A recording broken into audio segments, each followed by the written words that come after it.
Hello hi welcome to my channel pretty Paradise. ఎలా ఉన్నారండి? అందరూ బాగున్నారా? నేను చాలా బాగున్నాను. మీరు కూడా బాగుండాలని కోరుకుంటున్నాను. సో ఈ రోజు అయితే ఒక డే వ్లాగ్ మీతో షేర్ చేస్తున్నానండి.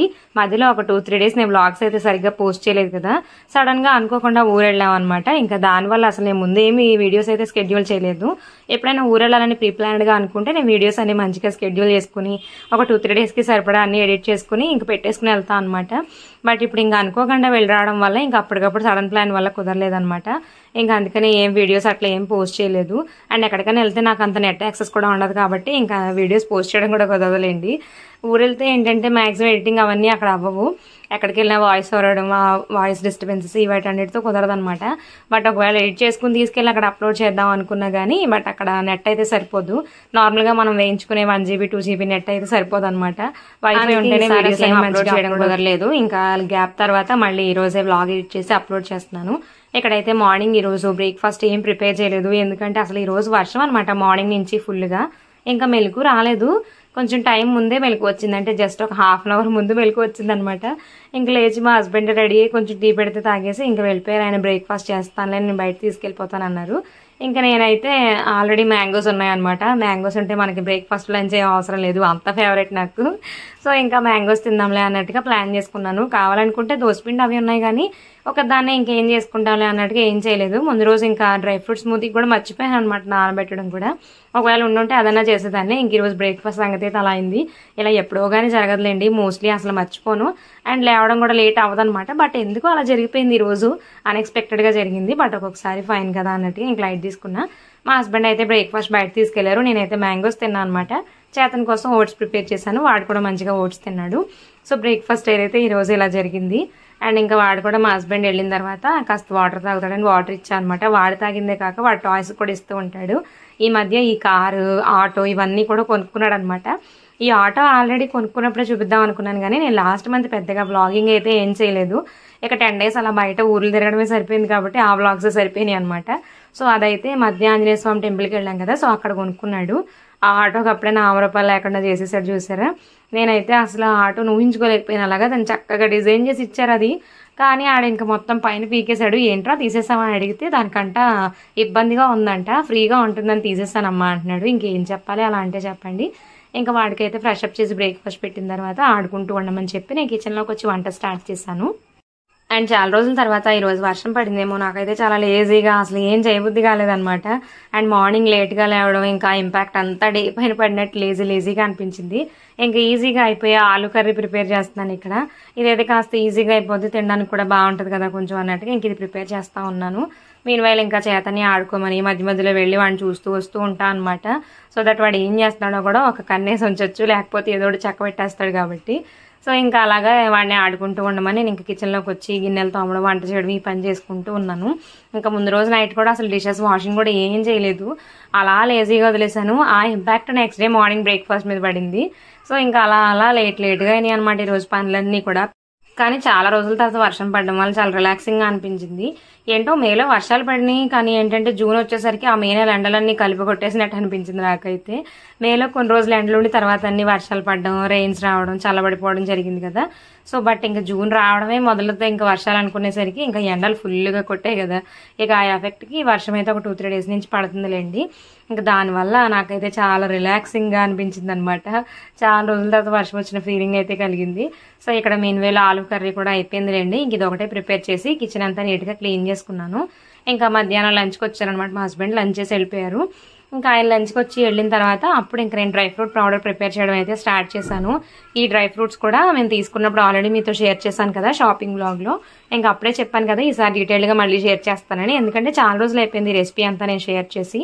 ఇంకా అందుకే డీటెయిల్గా ఒకసారి షేర్ చేస్తే మళ్ళీ ఒక రిమైండర్లా ఉంటుంది కదా, ఎవరైనా కొత్త వాళ్ళు చూస్తున్నా కూడా మీకు కూడా అర్థమవుతుంది కదా. ఇంకా అందుకనే షేర్ చేస్తున్నాను అనమాట. నేనైతే డ్రై ఫ్రూట్స్, సీడ్స్ అన్నీ కలిపేసి పౌడర్లా చేసుకుని పెట్టుకుంటానండి. ఇది ఒక కైండ్ ఆఫ్ ప్రోటీన్ పౌడర్ అనమాట. మనం హార్లిక్స్లో, బూస్ట్లో వాటికి ఇది కొంచెం మనం రీప్లేస్మెంట్గా యూజ్ చేసుకోవచ్చు. అండ్ బాదం మిల్క్ లాంటివి ఇష్టమైన పిల్లలకైతే చాలా చక్కగా సూట్ అయిపోతుంది. చక్కగా ఇది ఒక స్పూన్ వేసి పాలు మరిగించిస్తే చక్కగా ఇష్టంగా తాగేస్తారు అండ్ హెల్దీగా కూడా ఉంటారనమాట. కావాలనుకుంటే మనం దీన్ని ఫ్రిడ్జ్లో పెట్టి కూడా చక్కగా సర్వ్ చేసుకోవచ్చు. మిల్క్ రెడీ చేసుకున్న తర్వాత ఏం ప్రాబ్లం ఉండదు. టేస్ట్ అయితే ఇంకా ఎన్హాన్స్ అవుతుంది ఫ్రిడ్జ్లో పెట్టుకుంటే. మేము కూడా అప్పుడప్పుడు చేసుకుంటూ ఉంటాము, టేస్ట్ బాగుంటుంది కాబట్టి. అండ్ ఇక్కడైతే నేను ఒక కప్ని మెజర్మెంట్గా తీసుకున్నాను కదండి, అదే కప్తో అన్ని తీసుకుంటాను అనమాట. ఫస్ట్ అయితే బాదం తీసుకున్నాను, అవి కూడా మంచిగా డ్రై రోస్ట్ చేసుకున్నాను. తర్వాత క్యాష్యూ నట్స్, అవి కూడా మంచిగా డ్రై రోస్ట్ చేసుకున్నాను. తర్వాత పిస్తా అనమాట, ఇవి కూడా మంచిగా లో ఫ్లేమ్లో డ్రై రోస్ట్ చేసుకుంటున్నాను. ఇవన్నీ కూడా నేను మంచిగా ఐరన్ ప్యాన్లో రోస్ట్ చేసుకుంటాను. ఇలా అయితే ఏంటంటే ఈ డ్రై ఫ్రూట్స్ అన్ని గింజ లోపల వరకు వేగుతాయి, మంచి అరోమా వస్తాయి. అలాగే డ్రై ఫ్రూట్ పౌడర్ కూడా చాలా బాగుంటుంది, ఎక్కువ కాలం నిల్వ ఉంటుంది అనమాట. సో ఇలా చేసుకుంటే చాలా టేస్టీగా ఫ్లేవర్ఫుల్గా కూడా అనిపిస్తుంది. అండ్ ఐరన్ ప్యాన్లో కుక్ చేయడం వల్ల కూడా ఐరన్ అబ్జార్ప్షన్ మన బాడీకి పెరుగుతుందంట. సో అందుకే ఇలాంటి మెయిన్గా ఇంపార్టెంట్ థింగ్స్ చేసినప్పుడు ఖచ్చితంగా యూజ్ చేస్తాను, నార్మల్ రెగ్యులర్ కుకింగ్లో అప్పుడప్పుడు స్కిప్ చేసినప్పటికీ. సో నెక్స్ట్ అయితే పల్లీలు కూడా అదే కప్తో తీసుకుని వాటిని కూడా డ్రై రోస్ట్ చేసుకున్నాను. సో తర్వాత ఇంకా కొన్ని నువ్వులు కూడా తీసుకున్నాను అనమాట, సేమ్ క్వాంటిటీ నువ్వులు కూడా. ఇంకా అన్ని నేను ఒక కప్ తీసుకుంటే అదే కప్తో తీసుకుంటానండి. మీ ఇష్టం, మీరు ఏ మెజర్కి తీసుకున్నా అన్ని ఈక్వల్ క్వాంటిటీలో తీసుకుంటే టేస్ట్ కొంచెం బాగుంటుంది అనమాట. సో ఇక్కడైతే ఇంకా నువ్వులను కూడా మంచిగా డ్రై రోస్ట్ చేసుకుని పెట్టుకుంటున్నాను. సో ఇవన్నీ కూడా కంగారు పడకుండా లో ఫ్లేమ్లో 1 గంట టైం పట్టినప్పటికీ స్లోగా రోస్ట్ చేసుకుంటేనే టేస్ట్ వస్తుంది. అలా కాకుండా కంగారుగా చేసామనుకోండి, పైన వేగితే లోపల వేగకుండా మంచిగా పౌడర్లా రెడీ అవ్వదన్నమాట డ్రై ఫ్రూట్ పౌడరు. సో మనం మిక్స్ చేసినప్పుడు చిన్న చిన్న ముక్కలు ఉండిపోవడము, దానికి తోడు లేదంటే ఆయిల్ రిలీజ్ చేసేయడము, త్వరగా పాడవడం జరుగుద్ది అనమాట. కాబట్టి ఓపిక్గా తీరిగ్గా స్లోగా కూర్చుని టైం ఉంది అనుకున్నప్పుడు మాత్రమే ప్రిపేర్ చేసుకోండి. అండ్ నువ్వులు పల్లీల తర్వాత ఇప్పుడు సీడ్స్ అనమాట. ఫస్ట్ అయితే పంకిన్ సీడ్స్ అంటే గుమ్మడి గింజలు అనమాట, ఇవి కూడా సేమ్ క్వాంటిటీగా తీసుకున్నాను. ఇవి కూడా మెల్లగా డ్రై రోస్ట్ చేసుకున్నాను అనమాట. తర్వాత సన్ఫ్లవర్ సీడ్స్ అంటే ప్రొద్దుతిరుగుడు గింజలు అనమాట. ఈ సీడ్స్ అన్ని కూడా చాలా ఇంపార్టెంట్. మీరు డ్రై ఫ్రూట్స్ అంటే బాదం, పిస్తా ఇలాగా వీటిని యూజ్ చేయగలిగినా చేయలేకపోయినా బాదం, జీడిపప్పు తీసుకుని అండ్ వాటికి తోడు ఈ 4 సీడ్స్ కూడా తీసుకుంటే సరిపోద్ది అనమాట. ఇవి వచ్చేసి వాటర్ మెలన్ సీడ్స్ అంటే పుచ్చగింజలు. సో ఈ 4 రకాల సీడ్స్, నెక్స్ట్ ఇంకా అవిసె గింజలు చూపిస్తానులేండి. ఈ 4 రకాల సీడ్స్, బాదం, జీడిపప్పు తీసుకుని ఫ్రై చేసుకుని మంచిగా డ్రై రోస్ట్ చేసుకుని పౌడర్ చేసుకుని పెట్టుకున్న చాలన్నమాట. అంటే పిస్తా కొంచెం వీటితో కంపేర్ చేస్తే కొంచెం రేట్ ఎక్కువగానే ఉంటుంది, పావు కిలో 450 అలా పడద్దు అనమాట. సో ఇంకా దాన్ని బట్టి మీరు చూస్ చేసుకుని మన బడ్జెట్ బట్టి తీసుకోవచ్చు. ఒక ఇంగ్రీడియంట్ యాడ్ చేయడం వల్ల తీసేయడం వల్ల మేజర్ డిఫరెన్స్ ఏముండదు, కానీ సీడ్స్లో చాలా డిఫరెన్స్ మనం చూస్తాం అనమాట. సీడ్స్ మన బాడీకి చాలా చాలా మంచివండి, తక్కువ రేట్లో వచ్చి అలాగే పిల్లలకి కూడా మంచిగా ఇమ్యూనిటీ అనేది బూస్ట్ అవుతుంది, మంచి హెల్దీ ఫుడ్ అనమాట. సీడ్స్ అయితే స్కిప్ చేయకండి, డ్రై ఫ్రూట్స్ కావాలంటే స్కిప్ చేసుకోవచ్చు. పల్లీలు, నువ్వులు అంటారా, అవి ఇంకా తక్కువ రేటుగా వస్తాయి కాబట్టి అందరికీ అవైలబుల్గానే ఉంటాయి కదా, సో అవి కూడా మంచిదే. అండ్ నెక్స్ట్ అయితే ఇక్కడ అవిసె గింజల్ని వేయిస్తున్నాను. వేగాయా లేదా అని ఎలా తెలుస్తాయంటే కలర్లో మనం ప్రిడిక్ట్ చేయలేం, కానీ కాస్త అరోమా డిఫరెన్స్ ఉంటుంది. అది కూడా స్టార్టింగ్లో చేసేవాళ్ళకి పెద్దగా తెలియకపోవచ్చు, బట్ ఇవి డాన్స్ చేస్తాయి అనమాట నువ్వుల్లాగా. వేగిన తర్వాత ఇంకా ఆ టైంలో తీసేసుకుని ఇలా చక్కగా సపరేట్గా చల్లార్చుకోవడమే. నేను సీడ్స్ అన్ని సపరేట్గా అండ్ డ్రై నట్స్ అన్ని సపరేట్గా పెట్టుకుని మంచిగా చల్లారి పెట్టుకున్నాను. ఇంకా మిక్సీ పట్టడం కూడా ఇదే ఆర్డర్లో మిక్సీ పట్టుకోండి. అంటే డ్రై నట్స్ అన్ని ఒకసారి మిక్సీ పట్టండి, తర్వాత సీడ్స్ అన్ని ఒకసారి మిక్సీ పట్టండి, తర్వాత అంతా పౌడర్ అంతా కలిపేసి మంచిగా మిక్సీ పట్టేసి ఇలాగ రెడీ చేసుకుంటే చక్కగా పొడి పొడిగా వస్తుంది అనమాట. గింజల్ని మనం ఎలా వేయించాము, ఎంత చల్లారి పెట్టాము, ఎలా బ్లెండ్ చేసాము అనే దానిపైన ఈ పౌడర్ అనేది డిపెండ్ అయి ఉంటుంది అనమాట. నిల్వ ఉండడం అలాగే పొడి పొడిగా రావడం కూడా. సో దీన్ని ఏంటంటే మనం పల్స్ మోడ్లో పెట్టి మిక్సీ చేసుకోవాలి. జస్ట్ మిక్సీ చేస్తూ ఆపుతూ చేస్తే ఏంటంటే ఆయిల్ రిలీజ్ అయిపోకుండా చక్కగా మంచిగా పౌడర్లో వస్తుంది అనమాట. అలాగే ఎక్కువ కాలం కూడా నిల్వ ఉంటుంది. సో ఇలా ట్రై చేయండి. హార్లిక్స్, బూస్ట్ లాంటివి కొనుక్కోకుండా చక్కగా ఇలా చేసి పెట్టుకుంటే 2 పిల్లలు ఉంటే ఒక 4 రోజులు వస్తుంది, ఒకళ్ళే ఉంటే కనుక ఈ 2 నెలల పాటు చక్కగా యూజ్ చేసుకోవచ్చు అనమాట. దీన్ని మనం పాలల్లోనే కాదు, ఏదైనా కేక్స్ లాంటివి లేదంటే చట్నీస్ లా యూజ్ చేసుకోవచ్చు. కొంచెం వాటర్ వేసి మిక్సీ పట్టుకుని కాస్త మనం పోపు పెట్టామంటే చట్నీలా కూడా రెడీ అయిపోద్ది అనమాట. కిడ్స్కి కారం లేకుండా చక్కగా ఇష్టంగా తినగలుగుతారు, హెల్దీ చట్నీలా కూడా ఉంటుంది. సో నువ్వులు, పల్లీలు ఇవి కూడా మంచి హెల్దీ ఫుడ్ కదా. సో ఇలా ఒక్కసారి ప్రిఫర్ చేయండి, మీకే అర్థమవుతుంది మీ పిల్లల ఎనర్జీ లెవెల్స్లో, హెల్త్లో డిఫరెన్స్. నేను చిన్నప్పటి నుంచి కూడా చేతనికి యూజ్ చేస్తున్నాను అనమాట. సో మీలో ఎవరికైనా ఇంట్రెస్ట్ ఉంటే మీరు కూడా ఒకసారి ట్రై చేస్తారు కదా అని చెప్పేసి హెల్దీ ఫుడ్ అండ్ రిమైండర్లా ఇక్కడ. అండ్ ఇక్కడైతే నేను చేయడం కోసం షేప్స్ బోర్డ్ అయితే ఆర్డర్ చేశాను అనమాట. ఇది వచ్చేసి నేను మీషో నుంచి ఆర్డర్ చేశానండి. ఇది చాలా హెల్ప్ఫుల్ గా ఉంటుంది. హోమ్ స్కూల్ చేయించాలనుకున్నా లేదంటే కిడ్స్ కి కొంచెం ఎక్స్పెరిమెంటల్ వేలో అన్ని తెలియజేయాలనుకున్నా కూడా ఇది తక్కువ ప్రైస్ లో మంచిగా హెల్ప్ఫుల్ గా ఉంటుంది అనమాట. ఏం చేసిందమ్మా? ఏం ఆర్డర్ చేసింది?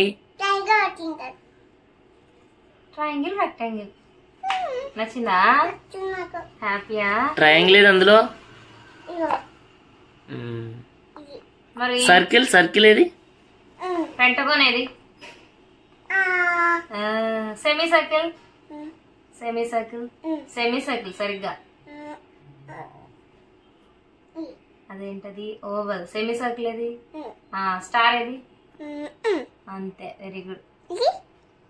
ట్రయాంగిల్. పెట్టు షేప్స్. ఫేస్ ఏ షేప్లో ఉంటుంది? ఓకే పెట్టు. సర్కిల్. నెక్స్ట్ అదే షేపు. ఎగ్ ఏ షేప్లో ఉంటుంది? ఎగ్ ఏ షేప్లో ఉంటుంది? సరిగ్గా చెప్పు. ఓవల్. అది ఓవల్ షేప్. నెక్స్ట్ అవును పెట్టు. Next star. నెక్స్ట్ అదేంటి? ట్రయాంగిల్. నెక్స్ట్ చెప్పు, నువ్వు చెప్పు. హెక్సగాన్. నెక్స్ట్ ఇది కాస్ట్ కూడా జస్ట్ 140 రూపీస్ అలా పడింది అనమాట. అంటే బిలో 150 రూపీస్కే మంచి ఇన్వెస్ట్మెంట్ అని చెప్తాను నేను. పిల్లలు చాలా ఇంట్రెస్టింగ్గా నేర్చుకుంటారు ఇలాంటి యాక్టివిటీ బేస్డ్గా మనం చదువు చెప్తే కనుక. అండ్ వాళ్ళు కూడా చాలా ఇంట్రెస్ట్ చూపిస్తారనమాట ఎడ్యుకేషన్ పట్ల. నేనైతే చిన్నప్పటి నుంచి కూడా ఇలా మాంటిసోరీ టాయ్స్తోనే చేతనికి హోమ్ స్కూల్ చేస్తూ వచ్చాను. దట్టు అవి కూడా నేను అన్ని ఇంకా బడ్జెట్ ఫ్రెండ్లీలో ఉండేలానే చూసుకుంటున్నాను. ఇదైతే మీషోలో కనిపించింది అండ్ క్వాలిటీ కూడా బాగానే ఉందన్నమాట. సో ఇంకా మీరు ఎవరికైనా ఇంట్రెస్ట్ ఉండి ఆర్డర్ చేసుకోవాలనుకుంటే దీని లింక్ అయితే డిస్క్రిప్షన్లో ఇచ్చాను, ఒకసారి చెక్ చేయండి. అండ్ ఇదైతే నేను ఎలా చెప్తాను ఏంటనేది కూడా ఒకసారి చూపించాను కదా ఫస్ట్. ఇంకా అవన్నీ తీసేస్తాను అనమాట. తీసేసి ఒక్కొక్కటిగా ఇచ్చి అదేంటి ఎక్కడ పెట్టాలని చెప్తాను. సో అలా వాడికి ఇంతకు ముందే ఆల్రెడీ ఫ్లాష్ కార్డ్స్లో షేప్స్ అవి అవగాహన ఉన్నాయి కాబట్టి తెలిసాయి. బట్ తెలియని పిల్లలైతే ఫస్ట్ ఫ్లాష్ కార్డ్స్ లాంటివి ఇంట్రడ్యూస్ చేయండి. వాటిలో అలవాటు అయిన తర్వాత ఇలా పజిల్స్ లాంటివి ఇచ్చి చక్కగా వాళ్ళంతటి వాళ్ళనే పెట్టమనండి. ఇలా నేను ABCDలు 1 2 3లు షేప్స్ ఇలా అన్నీ ఆర్డర్ చేశాను అనమాట, బాడీ పార్ట్స్ కూడా. సో ఇలా అయితే ఏంటంటే పిల్లలు చాలా ఇంటరాక్టివ్గా ఎక్స్పెరిమెంటల్ వేలో లెర్న్ చేస్తారు. మీలో ఎవరికైనా ఇంట్రెస్ట్ ఉంటే లింక్ డిస్క్రిప్షన్లో ఇచ్చాను, ఒకసారి చెక్ చేయండి. అలాగే వీడియో నచ్చితే లైక్ చేసి ఇలాంటి మరిన్ని వీడియోస్ కోసం మన ఛానల్ని సబ్స్క్రైబ్ చేసుకోండి.